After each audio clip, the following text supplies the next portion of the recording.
Bismillahirrahmanirrahim. Jenis-jenis kata. Dalam bahasa Arab, jenis kata dibagi menjadi 3 saja, yaitu apa?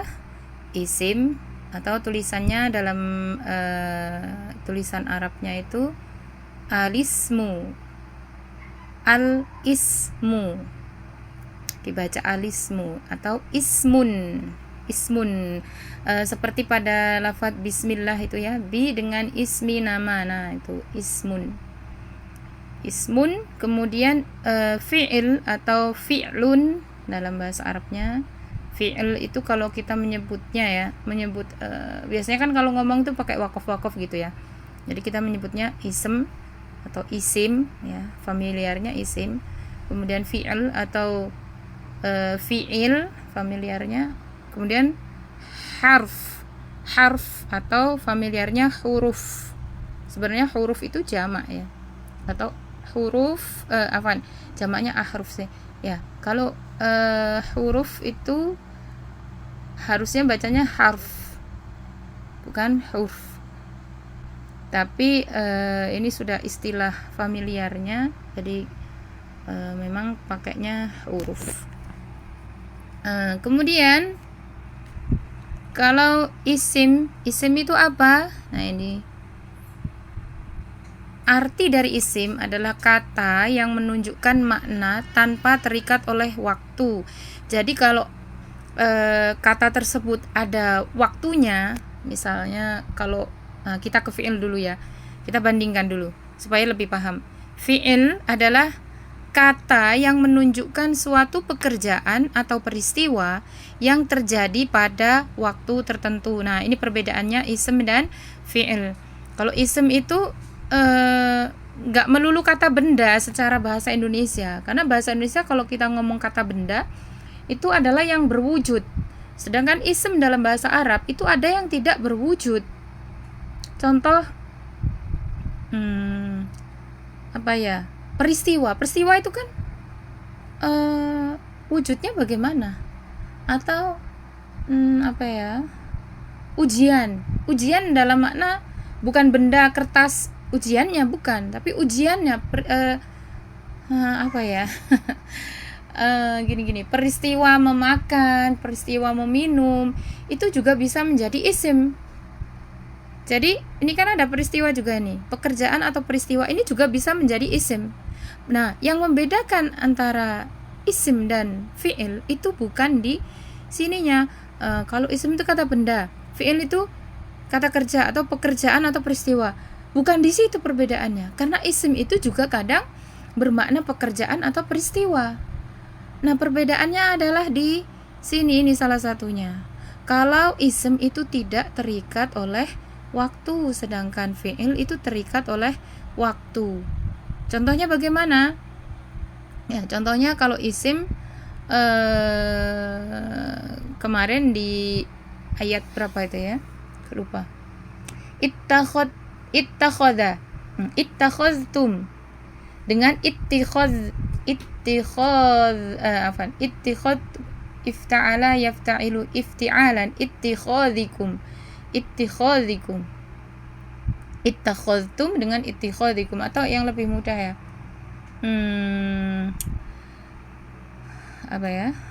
kalau isim itu ya, yang berasal dari satu kata ya. Isim misalnya qaulan, misalnya qaulan, perkataan ada wujudnya? Nggak ada. Kemudian kalau fi'ilnya qala atau yaqulu, sama-sama menunjukkan pekerjaan, ya kan? Qaulan itu artinya bisa perkataan, bisa saja berkata, tapi lebih ininya perkataan sih. Coba saya cari yang artinya itu bukan kean atau pean ya. Kalau perkataan kan pean. Apa ya?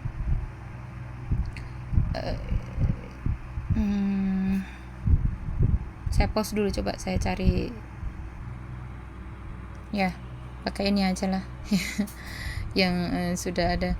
Ittakhadtum, kalian mengambil. Kemudian ini ittikhadikum, Ini juga mengambil artinya, tapi karena dia kata ini ya isim ya, jadi sebenarnya mengambil kalian ini kita kemarin pengambilan ya, kita artikan pengambilan supaya apa, lebih mudah dipahami karena urutannya kumnya ada di belakang kan, karena dia objek ya, bukan karena dia kata ganti yang gimana yang jelasinnya.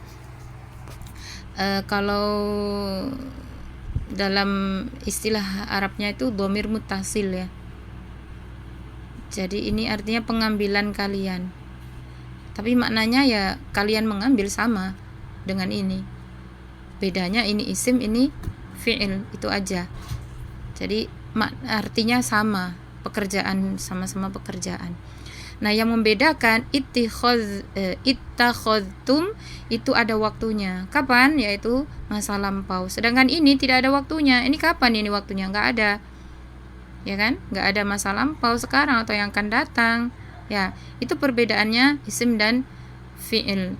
Nanti ada perbedaan lagi yang akan Ana jelaskan di ciri-ciri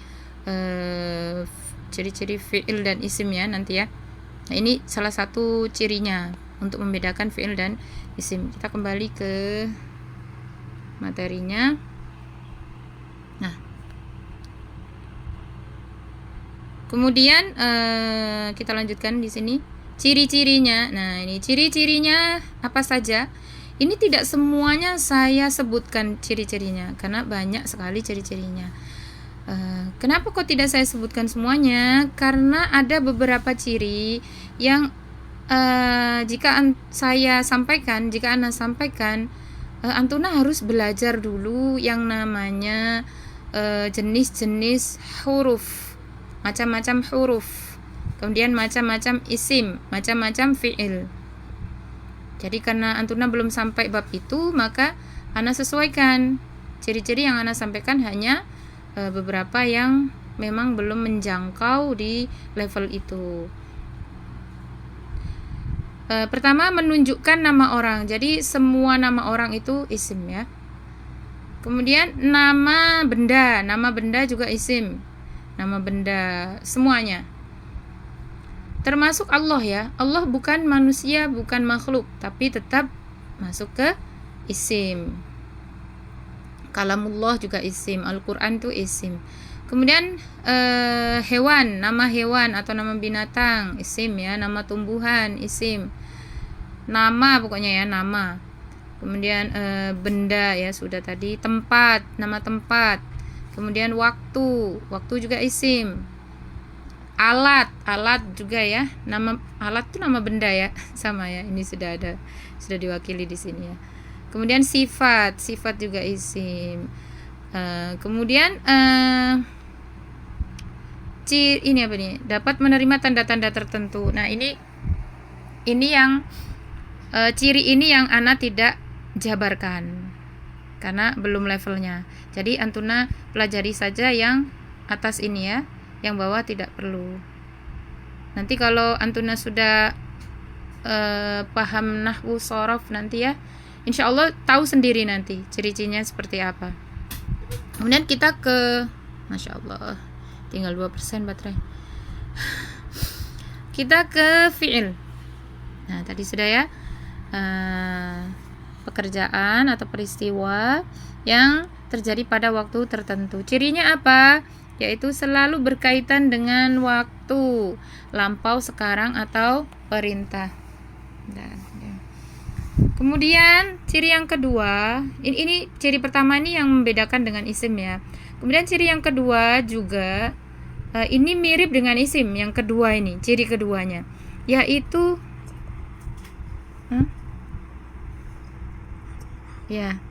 yaitu menunjukkan pelaku dan perbuatan. Ini sebenarnya hanya milik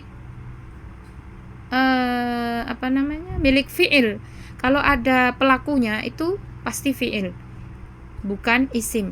Tetapi kadang-kadang kalau yang belum paham mana kata ganti yang sebagai pelaku, mana kata ganti yang bukan pelaku, contoh tadi ya, ittakhadtum dengan ittikhadzikum.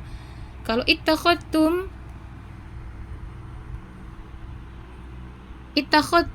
tumnya ini apa? Tumnya ini pelaku. Ini kata ganti tapi sebagai pelaku. Cirinya apa? Ini. Sebelum kata ganti itu disukun. Ini salah satu cirinya. Tapi nggak semua seperti ini bentuknya.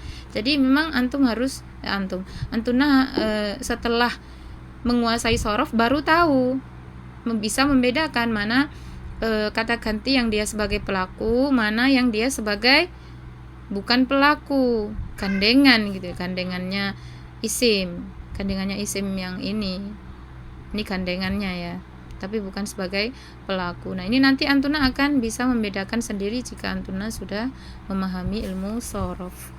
Nah, untuk sekarang yang penting, kalau kan kemarin kita sudah mempelajari ini ya tentang fi'il ya, sedikit-sedikit pelakunya, tanda-tanda pelaku. Nah, di depan kami, tak di depan kamu, ta di belakang itu kamu juga. Nah, itu adalah tanda-tanda fi'il ya, ciri yang dimaksud di tadi penjelasan tadi. Nah, ciri yang dimaksud di sini menunjukkan pelaku. Sedangkan yang ini ya, ini yang Ana bilang mirip dengan isim tadi ya. Baik. Jadi dua ini yang harus antuna perhatikan untuk membedakan dengan isim. Kemudian kita ke huruf.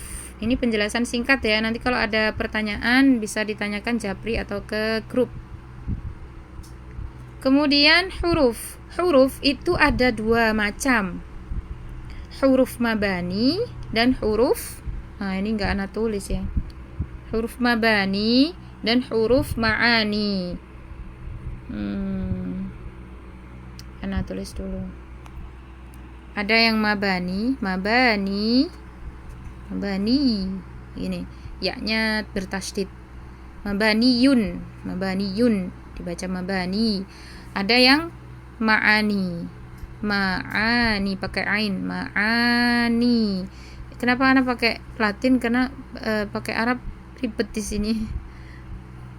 Untuk belum hafal letak-letak hurufnya, belum terbiasa ngetik pakai ini. Ma'aniyun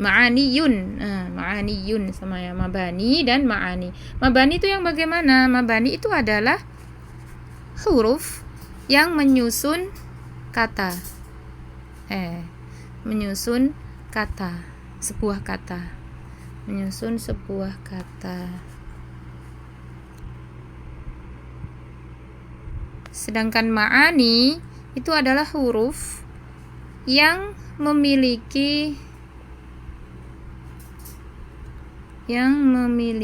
antuna kalau nyatet silakan disempurnakan ya. Ini Ana agak-agak singkat-singkat sedikit biar cepat.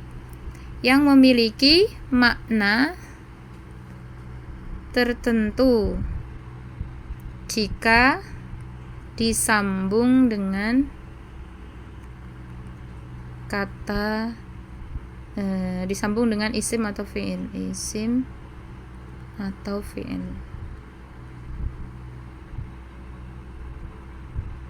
Ya. Ini ya, isim atau isem boleh, fi'il atau fi'il boleh.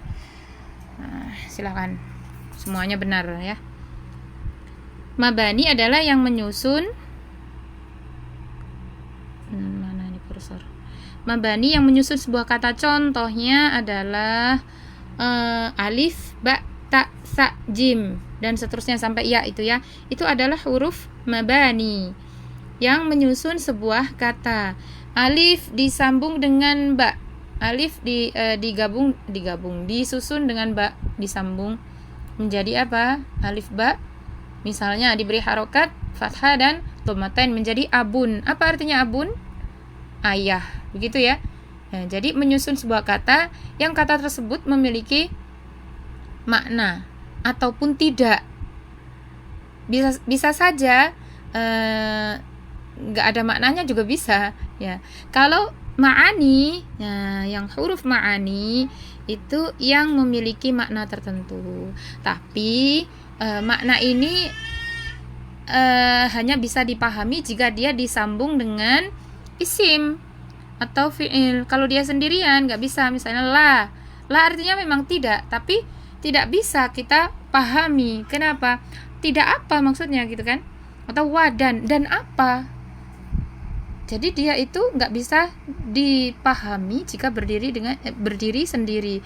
Jadi harus ada gandengannya fi'il atau isim, begitu ya. Silakan nanti kalau ada pertanyaan bisa ditanyakan. Kemudian artinya. Nah, yang kita bahas di sini nanti bukan yang mabani ya, tapi huruf ma'ani. Nah, ini arti ini arti dari huruf ma'ani ya, bukan yang mabani ya. Arti huruf ma'ani yaitu kata yang tidak memiliki makna kecuali bila disambungkan dengan kata lain. Nah, ini makna dengan arti berbeda. Ya, la itu arti. Maaf ya, ini salah ya, ini arti ya. Arti. Karena arti dan makna itu bisa berbeda. Arti itu secara bahasa, tapi kalau makna itu lebih ke kontekstual ya biasanya ya. Ya. Jadi huruf ma'ani ini dia tidak memiliki makna kecuali bila disambungkan dengan kata lain, yaitu kata isim atau kata fi'il. Isim atau fi'il. Nah, ini arti ya. Yang memiliki arti arti.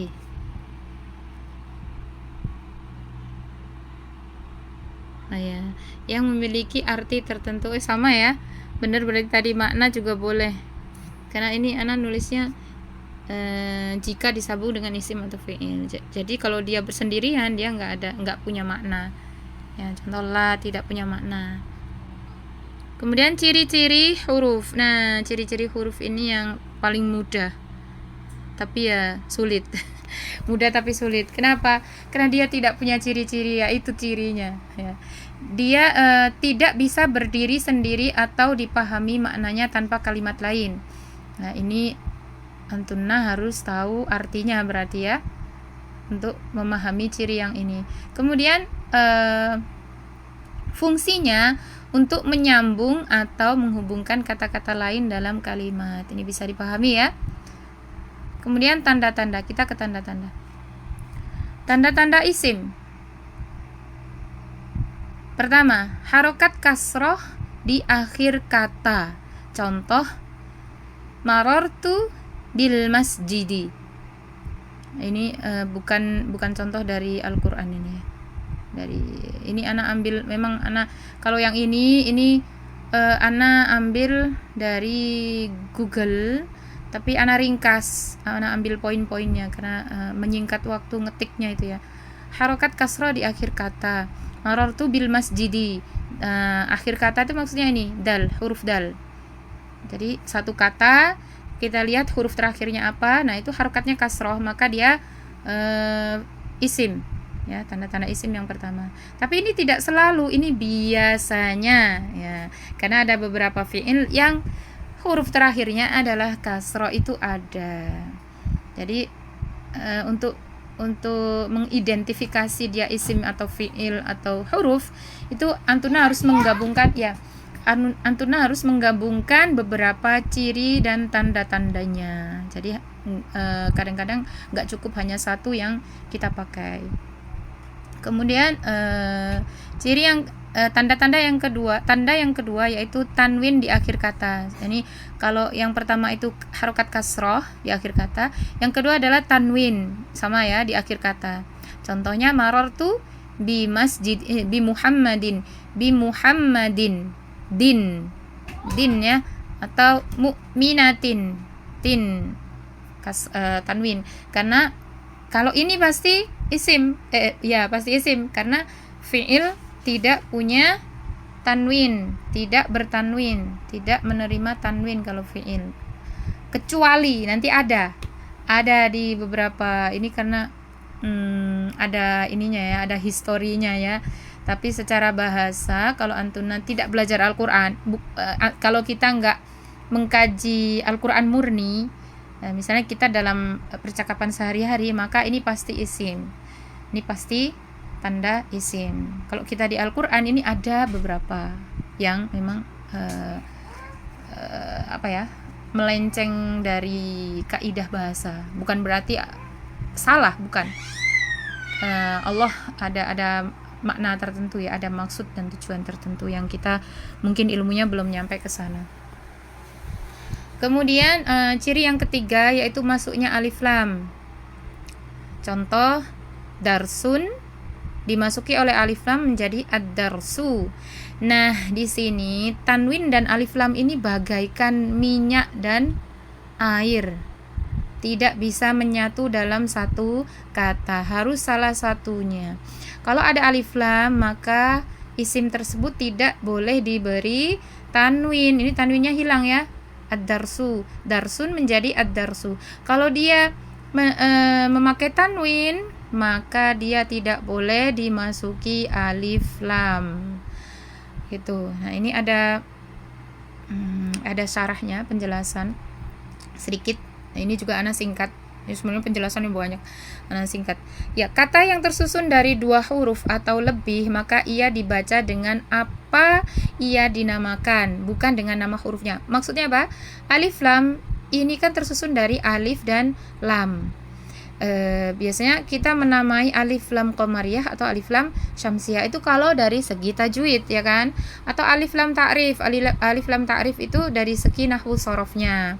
Jadi kita boleh menamainya alif lam ta'rif atau kita sebut al ya, sama dengan di kitab Tuhfatul Atfal di bab lilamil fi'li lilami al walamil fi'li. Nah, lilami al, lam yang pada al itu ya, ini maksudnya lilami al.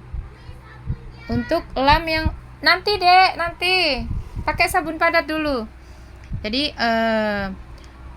lam yang pada al, lilami al, bagi lamnya al gitu. Jadi al itu yang dimaksud ya, ini alif lam. Kenapa dinamakan al ya? Karena bacanya al kan, bukan il, bukan ul begitu. Ini jadi lebih tepat dikatakan al, bukan alif lam, bukan alif dan lam. Ini dari segi bahasa. Baik. Kemudian tanda-tanda fi'il. Mudah-mudahan baterainya cukup ya. Tanda-tanda fi'il yang pertama. Ini juga ini tanda-tandanya enggak semua ana paparkan di sini ya. Itu tadi ya, sudah ana jelaskan ya alasannya kenapa. Nanti antuna lama-lama akan tahu sendiri. 1. Tanda-tanda fi'il 1. Masuknya huruf sin atau as-sin, as-sinu atau sinun. Contohnya apa? Sayaqulu, ini nanti di juz 2 ya, halaman pertama juz 2. Sayaqulu sufaha. Sa. Nah, ini kalau ada sa di depan yang artinya akan. Sa ini artinya akan. Kalau ada sa di depan ini pasti dia fi'il. Ya, pasti ya. Ini ana jelaskan singkatnya. Tanda-tanda yang kedua, yang kedua ini ya. Ini kok 3. Yang kedua yaitu masuknya huruf saufa, sama. Ya, kalau tadi sin, sa. Nah, di sini saufa. Masuknya huruf saufa, ini huruf ya. Sinnya ini juga huruf, ini sa ini huruf. Huruf ma'ani. Saufa yu'tihim ujurahum. Saufa berarti di sini adalah fi'il ya, gitu ya. Kemudian tanda yang ketiga ini masuknya tak taknis sakinah atau sukun. Sakinah itu sukun, yang bersukun. Tak taknis itu yang seperti apa sih? Tak taknis itu yang menandakan perempuan. Contoh di sini apa? Qalat. Nah, ini qalat Rabbi bani, apa yang tulisannya kecil ya. Rabbi bani li 'indaka baitan fil jannah. Qalat. Dan di sini tak taknis tuh ini. Tak sukun nih. Ini namanya tak taknis. Tak yang menunjukkan pelaku perempuan ini. Ini pelakunya perempuan ya. Qalat ini yang berkata siapa? Maryam ini. Maryam yang berkata Maryam apa ini ya? Istrinya Fir'aun ya? Istrinya Fir'aun ini kayaknya ya. Ya, istrinya Fir'aun, lupa. Surat At-Tahrim ini ya. Istri Fir'aun. yang menyembunyikan keislamannya itu ya. Ya, istri Firaun pelakunya. Oke, kita lanjut di tanda yang keempat, yaitu terdapat tanda pelaku perbuatan atau pekerjaan. Ya, ini sudah Anda jelaskan tadi ya. Kalau ini Antuna kan sudah terbiasa Ana ajak untuk mencari tanda pelakunya ya, untuk memperhatikannya ya. Baik. Selanjutnya tanda-tanda huruf. Nah, ini yang Ana maksud tadi. Huruf itu agak sulit kalau kita identifikasi karena ada beberapa huruf yang dia mirip isim ya. Contohnya apa ya? Saufa itu juga kan huruf ya, tapi dari segi banyaknya huruf yang tersusun di situ itu mirip dengan isim ya. Nah, tanda huruf itu adalah tanda adamiyah. Maksudnya apa? Adamiyah itu tidak adanya tanda, tidak ada. Tandanya itu tidak ada gitu. Jadi tanda dari huruf itu apa? Tidak ada tanda, yaitu tandanya huruf ya. Dan bukan tanda wujudiyah. Jadi tanda dari huruf, tanda bahwa kata tersebut adalah huruf, itu adalah bahwa dia tidak memiliki tanda. Nah, itu maksudnya maksudnya penjelasan di sini ya. Simpelnya begitu. Baik. Ini diambil dari Syarah Al-Muqaddimah Al-Jurumiyah karya Syekh Shalih bin Abdullah bin Hamd Al-Utsaimin. Ya, silakan kalau mau lebih lengkapnya silakan dipelajari juga ya di sini ya, atau di kitab lain. Nanti bisa ditanyakan ke Ana ya. Ya, kemudian untuk latihan mengidentifikasi kata, ini Antuna silakan setoran dari surat Al-Fatihah ya kalau bisa ya, dari awal. Jadi untuk mengidentifikasi isim fi'il huruf ya, atau kalau Antuna merasa berat ya, ini kalau merasa berat. Tapi kalau Antuna memang benar-benar nggak keberatan, bisa dimulai dari Al-Fatihah. Kalau merasa berat, bisa dimulai dari ayat 77 ya, karena di ayat 77 itulah materi isim fi'il huruf Ana berikan. Jadi praktek untuk identifikasi bisa dimulai dari ayat 77. Kemudian Ana contohkan di ayat ini ya. Ini ayat berapa nih? Buram di sini. Ayat 49 ya, yang atas ya. Perhatikan ayat paling atas. Jadi setorannya begini. Sama dengan tarjamah per lafadz, tapi ini nggak pakai tarjamah ya. Hanya dibaca lafadznya kemudian identifikasi kata. Begini. Wa huruf, id huruf, najaina fi'il, tandanya.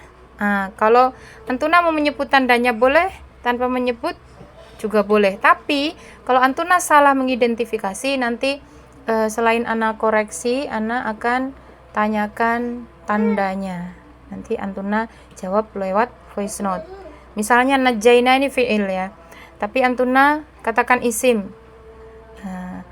Jadi gini, setorannya tanpa menyebutkan tanda-tanda atau ciri-cirinya. Tapi kalau Antuna salah dalam mengidentifikasi katanya, menyebutkan kata misalnya najaina itu fi'il tapi Antuna katakan isim, maka nanti ketika Ana koreksi, selain Ana koreksi itu bukan isim, maka Ana tanyakan juga cirinya apa gitu ya, supaya Antuna bisa coba buka lagi catatannya gitu ya. Ana lanjutkan adzan.